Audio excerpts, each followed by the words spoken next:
നമസ്കാരം. മലയാളി വാർത്തയിലേക്ക് സ്വാഗതം. തിരുവനന്തപുരത്ത് IB ഉദ്യോഗസ്ഥ ട്രെയിനിന് മുന്നിൽ ചാടി ആത്മഹത്യ ചെയ്ത സംഭവത്തിൽ ആരോപണ വിധേയനായ സുഗാന്ത് ഒളിവിൽ പോയ സംഭവത്തിൽ പേട്ട പോലീസിനെതിരെ ആരോപണമായി കുടുംബം രംഗത്ത്. സംഭവത്തിൽ പോലീസിന് വീഴ്ച സംഭവിച്ചുവെന്നാണ് കുടുംബം ചൂണ്ടിക്കാട്ടുന്നത്. പ്രതിയെന്ന് സംശയിക്കുന്ന ആളെ നിരീക്ഷണത്തിൽ വയ്ക്കാൻ പോലീസിന് ആയില്ലെന്ന് മേഘയുടെ പിതാവ് പറയുന്നു. മകൾക്ക് വിവാഹ വാഗ്ദാനം നൽകിയിരുന്നുവെന്നും അദ്ദേഹം പറയുന്നുണ്ട്. മേഘയുടെ മരണവുമായി ബന്ധപ്പെട്ട് യുവാവ് 3 ദിവസം കസ്റ്റഡിയിൽ ഉണ്ടായിരുന്നുവെങ്കിലും പിന്നീട് വിട്ടയക്കുകയായിരുന്നു. ഇതോടെ ഇയാൾ ഫോൺ സ്വിച്ച് ഓഫ് ചെയ്ത് കടന്നു കളഞ്ഞു. ഇപ്പോൾ എവിടെയാണെന്ന് കണ്ടുപിടിക്കാൻ സാധിച്ചിട്ടില്ല. സാമ്പത്തികമായി നല്ല ചൂഷണമാണ് ഉണ്ടായത്. കഴിക്കാൻ പോലും പൈസ കൊടുക്കാത്തൊരവസ്ഥയിലേക്ക് അവൻ അവളെ എത്തിച്ചിരുന്നു. കല്യാണം കഴിക്കാമെന്ന് തന്നെയാണ് പറഞ്ഞത്. കുറച്ചുകൂടി സമയം വേണമെന്ന് പറഞ്ഞ് അവളെ ഒഴിവാക്കാൻ വേണ്ടി ശ്രമിച്ചു. അത്തരത്തിൽ ഒരു ഭീഷണിയോ സമ്മർദ്ദമോ സംഭവിച്ചിട്ടുണ്ട്. ഈ പരാതി വന്നതിന് കസ്റ്റഡിയിൽ എടുക്കേണ്ടതിന് പകരം സുഗാന്തിനെ ഒളിവിൽ പോകാൻ അനുവദിക്കും വിധം പോലീസിന് വീഴ്ച സംഭവിച്ചു. മൊബൈൽ ഫോൺ ഉൾപ്പെടെ സ്വിച്ച് ഓഫ് ആകുന്ന സാഹചര്യമാണ് ഉണ്ടായത്. കാരണം പോലീസ് ഇയാളെ ബന്ധപ്പെടാൻ ശ്രമിക്കുന്നത് മനസ്സിലാക്കിയതോടെയാണ് ഇയാൾ ഒളിവിൽ പോയത്. പോലീസിന് ആദ്യഘട്ടത്തിൽ ഉണ്ടായ ഒരു വീഴ്ച രക്ഷപ്പെടാൻ വഴിയൊരുക്കിയെന്നാണ് കുടുംബം ഇപ്പോൾ പറയുന്നത്. കഴിഞ്ഞ ദിവസം ഉന്നയിച്ച ആരോപണം പിതാവ് വീണ്ടും ആവർത്തിക്കുന്നുമുണ്ട്. ബാങ്ക് സ്റ്റേറ്റ്മെന്റുകൾ ഉൾപ്പെടെ സ്വന്തം നിലയ്ക്ക് കണ്ടെത്തി പോലീസിന് അങ്ങോട്ട് കൊടുക്കേണ്ട അവസ്ഥയാണ് ഈ പിതാവിന് വന്നിരിക്കുന്നത്. പോലീസിന്റെ അന്വേഷണത്തിൽ അത്തരം കാര്യങ്ങളൊന്നും കണ്ടെത്തിയിട്ടില്ല. കേവലം ബാങ്ക് വിവരങ്ങൾ പോലും പോലീസിന് അങ്ങോട്ട് കൊടുക്കേണ്ട സാഹചര്യം. കുറച്ചുകൂടി നേരത്തെ ഇടപെട്ടിരുന്നെങ്കിൽ സുഗാന്തിനെ കസ്റ്റഡിയിൽ വാങ്ങി തങ്ങൾ ഉന്നയിക്കുന്ന ആരോപണവുമായി ബന്ധപ്പെട്ടുൾപ്പെടെ ചോദ്യം ചെയ്യൽ നടത്താമായിരുന്നു. കുറ്റക്കാരനാണെങ്കിൽ കസ്റ്റഡി, അറസ്റ്റ് ഉൾപ്പെടെയുള്ള നടപടികളിലേക്ക് കടക്കാമായിരുന്നുവെന്നും കുടുംബം പറയുന്നുണ്ട്. മേഘയുടെ വീട്ടിലേക്ക് കേന്ദ്രമന്ത്രി സുരേഷ് ഗോപി സന്ദർശിച്ചിരുന്നു. മകളുടെ മരണത്തെക്കുറിച്ച് കൂടുതൽ അന്വേഷണം വേണമെന്നാണ് മാതാപിതാക്കൾ സുരേഷ് ഗോപിയോട് ആവശ്യപ്പെട്ടിട്ടുള്ളത്. ഈ ദുഃഖത്തിൽ അവരെ ചേർത്ത് പിടിക്കുക എന്നത് തന്നെയാണ് ഇദ്ദേഹത്തിന്റെ ലക്ഷ്യം. IB എന്ന് പറയുന്നത് കേന്ദ്രത്തിന്റെ കൂടി ഒരു വിഭാഗമാണ്. അതുകൊണ്ട് തന്നെ അത്തരത്തിൽ എമിഗ്രേഷൻ IB ആദ്യഘട്ടത്തിൽ തന്നെ ഒരു അന്വേഷണം ആരംഭിക്കുകയും ചോദ്യം ചെയ്യുകയും ഒക്കെ ചെയ്തിരുന്നു. പിന്നീട് ലോക്കൽ പോലീസ് ഇതുമായി ബന്ധപ്പെട്ട അന്വേഷണത്തിലേക്ക് കടന്നപ്പോഴാണ് ആരോപണ വിധേയനായ സുഗാന്ത് ഇത്തരത്തിൽ ഫോൺ സ്വിച്ച് ഓഫ് ആക്കി മുങ്ങുന്നൊരു സാഹചര്യമുണ്ടായത്.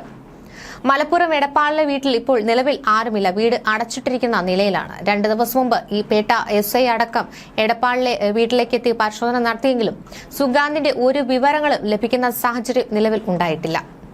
വീട്ടുകാർ വന്ന് സംസാരിച്ച് വിവാഹം ഉൾപ്പെടെ നടത്താമെന്ന് വീട്ടുകാർ ഉറപ്പ് കൊടുത്തിരുന്നുവെങ്കിലും പക്ഷേ അത്തരമൊരു നീക്കത്തിലേക്ക് പോയിരുന്നില്ല. മകളെ വിവാഹ വാഗ്ദാനം നൽകി വഞ്ചിച്ചു. അത് തന്നെയാണ് മരണകാരണമെന്ന് ആരോപിക്കുകയാണ് കുടുംബം. ഇനി അത് കണ്ടെത്തേണ്ടത് ഈ വിഷയവുമായി ബന്ധപ്പെട്ട് അന്വേഷണം നടത്തുന്ന സംഘമാണ്. IB ഉദ്യോഗസ്ഥ മേഘയുടെ മരണത്തിൽ ദുരൂഹത കുടുംബം ആരോപിക്കുന്നുണ്ട്. മേഘയുടെ മരണത്തിൽ ആരോപണ വിധേയനായ സഹപ്രവർത്തകൻ സുഗാന്തിനെ തനിക്ക് അറിയില്ലെന്നും മേഘയുടെ പിതാവ് മധുസൂദനൻ പറയുന്നു. വീട്ടിൽ വരുമ്പോൾ മേഘ നല്ല ഹാപ്പിയായിരുന്നു. മരണശേഷമാണ് മേഘയുടെ ബാങ്ക് സ്റ്റേറ്റ്മെന്റ് പരിശോധിച്ചത്. അത് കണ്ടപ്പോൾ ഞെട്ടിയെന്ന് പിതാവ് വെളിപ്പെടുത്തുന്നു. ഞെട്ടിക്കുന്ന വിവരങ്ങളായിരുന്നു താൻ അതിൽ കണ്ടത്. 50,000 രൂപയ്ക്ക് അടുത്ത് മാസശമ്പളം ഉണ്ടായിരുന്ന മേഘയുടെ ബാങ്ക് അക്കൗണ്ടിൽ മരണസമയം തുച്ഛമായ തുകയായിരുന്നു ഉണ്ടായിരുന്നത്. സാമ്പത്തിക ഇടപാടിൽ മേഘ ചതിക്കപ്പെട്ടിട്ടുണ്ട്. ആഹാരത്തിന് പോലും മേഘയുടെ കൈവശം പണമില്ലായിരുന്നു. മേഘയ്ക്ക് കിട്ടിയ ശമ്പളം മുഴുവൻ മേഘ സുഗാന്തിന് നൽകിയത് എന്തോ ഭീഷണിയുടെ അടിസ്ഥാനത്തിലായിരിക്കാമെന്നും മേഘയുടെ പിതാവ് ആരോപിക്കുന്നു. നിലവിൽ തനിക്ക് കിട്ടുന്ന വിവരങ്ങൾ അപ്പോൾ തന്നെ അന്വേഷണ ഉദ്യോഗസ്ഥർക്കും IBക്കും തങ്ങൾ കൈമാറുന്നുണ്ടെന്ന് മേഘയുടെ പിതാവ് പറയുന്നു. നിലവിൽ മേഘയുടെ മരണവുമായി ബന്ധപ്പെട്ട അന്വേഷണത്തിൽ തൃപ്തനാണെന്ന് പിതാവ് പറയുന്നുണ്ട്. സുഗാന്തിനെ അന്വേഷണ സംഘം സമീപിച്ചിരുന്നുവെന്നും എന്നാൽ മൊഴിയെടുക്കലിന് സുഗാന്ത് ഇതുവരെ വന്നിട്ടില്ലെന്നും വ്യക്തമാക്കി. അന്വേഷണത്തിൽ അവനെതിരെ എന്തെങ്കിലും തെളിവ് ലഭിച്ചാൽ ശക്തമായ നടപടി സ്വീകരിക്കണമെന്ന് മേഘയുടെ പിതാവ് ആവശ്യപ്പെടുന്നുണ്ട്. അതേസമയം സുഗാന്തിനെ അന്വേഷണ സംഘത്തിന് മുന്നിൽ ലഭിച്ചാൽ സുഗാന്തിന്റെ മൊബൈൽ ഫോൺ ഉൾപ്പെടെ പരിശോധനയ്ക്ക് വിധേയമാക്കാനാണ് തീരുമാനം. യുവാവിനെതിരെ പോലീസ് അന്വേഷണം ഊർജിതമാക്കിയിട്ടുണ്ട്. മലപ്പുറം സ്വദേശിയായ യുവാവ് സുഗാന്ത് സുരേഷിനായി പേട്ട പോലീസ് മലപ്പുറത്തെത്തിയെങ്കിലും യുവാവിനെ കണ്ടെത്താനായില്ല. ആൺ സുഹൃത്ത് വീട്ടിലില്ലെന്നാണ് അന്വേഷണ സംഘത്തിന് ലഭിച്ചിട്ടുള്ള വിവരം. മാസം തോറും കിട്ടുന്ന ശമ്പളം പൂർണ്ണമായി മകൾ അയാൾക്ക് നൽകിയിരുന്നു. പോലീസിലേക്ക് തെളിവുകൾ കൈമാറിയതോടെ മലപ്പുറം എടപ്പാൾ സ്വദേശിയായ സുഗാന്ത് ഒളിവിൽ പോവുകയായിരുന്നു. സുഗാന്തിന് വേറെയും ബന്ധങ്ങളുള്ളതായി സുഹൃത്തുക്കൾ IBയോട് പറഞ്ഞിട്ടുണ്ട്. IBയും പോലീസും ശക്തമായി നടപടിയെടുക്കണമെന്നാണ് ഈ പിതാവ് ആവശ്യപ്പെടുന്നത്. IBയിലെ ജോലിയിൽ നിന്ന് സുഗാന്തിനെ പുറത്താക്കണമെന്നും അദ്ദേഹം പറയുന്നുണ്ട്. അവസാനമായി മകൾ സംസാരിച്ചതും അയാളോടാണ്. മൊബൈൽ ഫോണിന്റെ ഫോറൻസിക് പരിശോധന ഉൾപ്പെടെ പൂർത്തിയാകുമ്പോൾ ഇതെല്ലാം വ്യക്തമാകുമെന്നും പിതാവ് പറയുന്നു. മേഘയുടെ സഹപ്രവർത്തകയുടെ അമ്മ ഈ വിഷയത്തിൽ പ്രതികരിച്ചു രംഗത്തെത്തിയത് സോഷ്യൽ മീഡിയയിൽ ചർച്ചയാകുന്നുണ്ട്. നെടുമ്പാശ്ശേരി എയർപോർട്ടിൽ IB ഓഫീസറായി മലപ്പുറംകാരനായ സുഗാന്തും തിരുവനന്തപുരം എയർപോർട്ടിൽ IB ഉദ്യോഗസ്ഥയായി മേഘയും ജോലി ചെയ്യുന്നതിനിടെ സുഗാന്തിന് മറ്റൊരു പ്രണയമുണ്ടാകുന്നു. ഇതിനിടയിൽ തന്നെയാണ് മേഘയുമായി പ്രണയബന്ധം തുടർന്നത്. ഇത് അറിഞ്ഞതോടെ മേഘ ഈ വിഷയത്തിൽ വഴക്കിട്ടിരുന്നുവെന്നും അതിൽ മനംനൊന്താണ് ആത്മഹത്യ ചെയ്തതെന്നുമാണ് ഇവർ പറയുന്നത്. ആത്മഹത്യക്ക് മുമ്പായാണ് എനിക്ക് മറ്റൊരു പെണ്ണിനെ ഇഷ്ടമാണെന്നും ഇനി നിന്നെ വേണ്ടത് പറഞ്ഞതെന്നും ഇവർ പറയുന്നു. ചുരുക്കി പറഞ്ഞാൽ ഈ ഫ്രോഡ് ഒരേ സമയം രണ്ട് ബന്ധം തുടർന്നു. മറ്റേ പെണ്ണ് കുറച്ചുകൂടി ബെറ്ററായി തോന്നിയപ്പോൾ മേഘയെ ഒഴിവാക്കാൻ ശ്രമം നടന്നു. മേഘയുടെ ഈ ഒരു അവസ്ഥ വെച്ച് നോക്കുകയാണെങ്കിൽ മേഘയ്ക്ക് ഇതിലും നല്ലൊരു ജീവിതം ലഭിക്കുമായിരുന്നു. കാരണം അത്രയും നല്ല പൊസിഷനിൽ ജോലി ചെയ്യുന്ന ഒരു പെൺകുട്ടി, 1 ലക്ഷത്തിനടുത്ത് മാസ ശമ്പളം. പക്ഷെ ഇത്രയൊക്കെ ഉണ്ടായിട്ടും സ്വാഭാവികമായി എല്ലാവരും ചിന്തിക്കും, എന്തുകൊണ്ട് മേഘ മറ്റൊരു വിവാഹം നോക്കിയില്ല? കാണാനും തരക്കേടില്ലാത്ത പെൺകുട്ടി. പക്ഷേ സംഭവം ഇതൊക്കെയാണെങ്കിലും മേഘയെ അലട്ടിയത് ഇത്രയും കാലത്തെ സമ്പാദ്യത്തെക്കുറിച്ചെന്ന് വേണമെങ്കിൽ പറയാം. കാരണം ഇഷ്ടപ്പെട്ട ചെറുക്കൻ തന്നെ പറ്റിച്ച് ലക്ഷങ്ങൾ തട്ടിയെന്ന് എങ്ങനെ വീട്ടുകാരോട് പറയും? അതുമാത്രമല്ല, കൊച്ചിയിൽ നിന്നും ആ പയ്യൻ തിരുവനന്തപുരത്ത് എത്തിയിരുന്നു പലപ്പോഴും മേഘയെ കാണാനായി. അങ്ങനെ കണ്ട് മേഘയും കൂട്ടി കൊച്ചിയിലേക്കും പോകും. അത്തരം യാത്രകൾ പതിവായിരുന്നു. അത് മാതാപിതാക്കൾ മനസ്സിലാക്കിയപ്പോഴാണ് പ്രണയത്തെക്കുറിച്ച് മേഘ വെളിപ്പെടുത്തിയത്. അപ്പോൾ ഇത്ര അടുത്ത ബന്ധം പുലർത്തിയിട്ടും ഇത്തരമൊരു ചതി നടന്നെന്ന് സ്വന്തം മാതാപിതാക്കൾ അറിയുമ്പോൾ അവർ എങ്ങനെ പ്രതികരിക്കുമെന്നോ ഇതിനെ എങ്ങനെ തരണം ചെയ്യുമെന്നോ അറിയാതെയോ ഒരു നിമിഷം മേഘ പതറിപ്പോയിരിക്കാം. അതായത് ഒരു IB ഓഫീസറായി ജോലി ചെയ്യുന്നയാളുടെ ശമ്പളം 40,000 രൂപ മുതൽ 1.5 ലക്ഷം രൂപ വരെയാണ്. 24 വയസ്സുള്ള അവിവാഹിതയായ ഒരു പെൺകുട്ടിക്ക് വീട്ടുകാരെ ആശ്രയിക്കാതെ അവരോട് ചോദിക്കാതെ ജീവിക്കാൻ ഇത് തന്നെ ധാരാളമാണ്. എന്നാൽ മേഘ ഭക്ഷണം കഴിക്കാൻ പോലും കയ്യിൽ കാശില്ലാത്ത അവസ്ഥയിലായിരുന്നു. അതിന് കാരണം സുഗാന്ത് സുരേഷ് എന്ന കാമുകനും. ജോലി ചെയ്ത് ശമ്പളം വന്നാലുടൻ കാശ് മുഴുവൻ വാങ്ങിയെടുത്തിരുന്നത് അയാളായിരുന്നു. പിന്നീടുള്ള ആവശ്യങ്ങൾക്ക് മേഘ അങ്ങോട്ട് കാശ് ചോദിക്കേണ്ട അവസ്ഥ. മേഘയുടെ സഞ്ചയന നാളിലാണ് ഈ ഞെട്ടിക്കുന്ന വിവരങ്ങളൊക്കെ അച്ഛൻ അറിഞ്ഞത്. മേഘയുടെ ബാങ്ക് അക്കൗണ്ട് വിവരങ്ങൾ പരിശോധിച്ചപ്പോഴാണ് ഈ വിവരങ്ങൾ അച്ഛൻ മധുസൂദനൻ അറിയുന്നത്. മേഘയും ഇയാൾ തമ്മിൽ 1.5 വർഷത്തിലധികമായി പ്രണയത്തിലായിരുന്നു. ഇതിനിടെ കൊച്ചു കൊച്ചു പിണക്കങ്ങളും ഇണക്കങ്ങളും ഒക്കെ ഉണ്ടായിട്ടുണ്ട്.